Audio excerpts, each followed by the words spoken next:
Senator مشتاق کی اہلیہ حمیرہ طیبہ صاحبہ، بہت شکریہ حمیرہ صاحبہ۔ تھوڑی سے آپ سے میں معلومات اس حساب سے لینا چاہتی ہوں کہ آج اسحاق ڈار صاحب نے ذکر کیا پارلیمنٹ کے اندر کہ کسی تیسرے یورپی ملک کو انوالو کر کے کوشش کی جا رہی ہے سینیٹر صاحب کو اور باقی پاکستانیوں کو بھی واپس لیا جائے۔ اس حوالے سے حکومت سے آپ کی بات ہوئی ہے، انہوں نے آپ کو کچھ کنوے کیا ہے؟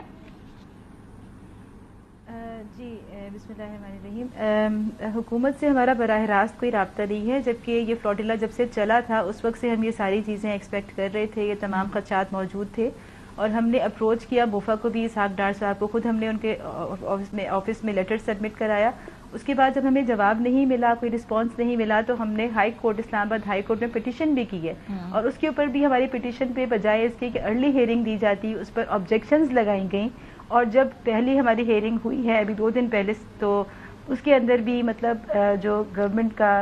کی طرف سے یہ تھا کہ آپ کو گورنمنٹ کو ڈائریکشنز دے دی جائیں گی، لیکن ابھی 2 دن گزرنے کے بعد بھی کورٹ کی طرف سے بھی کوئی ڈائریکشنز گورنمنٹ کو نہیں دی گئی ہیں، جبکہ یہ ایشو ایسا تھا کہ بہت ہی ارجنٹ بیسس کے اوپر اس کے اوپر کوئی ایکشن ضروری تھا۔ تو براہ راست ہم سے گورنمنٹ نے ایسا کچھ بھی رابطہ نہیں کیا اس سلسلے میں۔ یعنی کل رات سے آپ سے حکومت نے رابطہ نہیں کیا، جو آج پالیسی بیان دیا گیا ہے کہ ہم کسی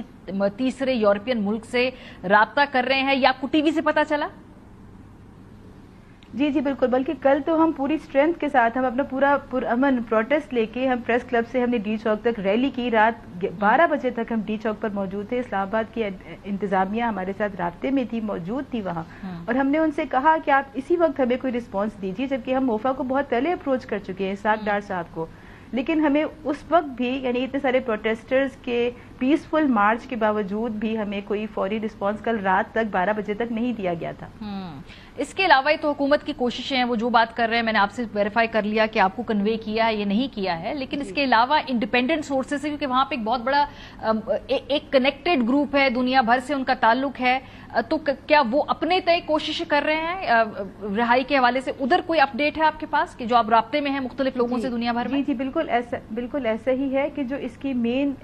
جو ایڈمنسٹریشن جو تھی پوری فلوٹیلا کی، انہوں نے اپنے لائرز ہائر کیے ہوئے تھے، اس لیے کہ آپ کو پتہ ہے کہ میں تو یہ کہوں گی کہ فلوٹیلا کا نکلنا اور اس لیول پہ اتنا بڑا یہ تاریخی ہے کہ 44 کنٹریز کا ایک جوائنٹ مشن، یہ بہت بڑی بات ہے۔ تو یہ تو اصل میں سب سے پہلے ریاستوں کی ناکامی کی سب سے بڑی علامت ہے، ریاستیں فیل ہو گئیں تو شہریوں کو یہ کرنا پڑا، تو اس لیے جو ممالک بھی نکلے، جو سٹیزنز نکلے ہیں، ان کی کنٹریز ان کی بیک پر اکثر نہیں ہیں۔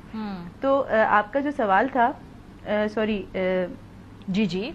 آپ نے مجھ سے پوچھا تھا، جی سوری آپ ریپیٹ کریں گی؟ ہاں، میں یہ کہہ رہی تھی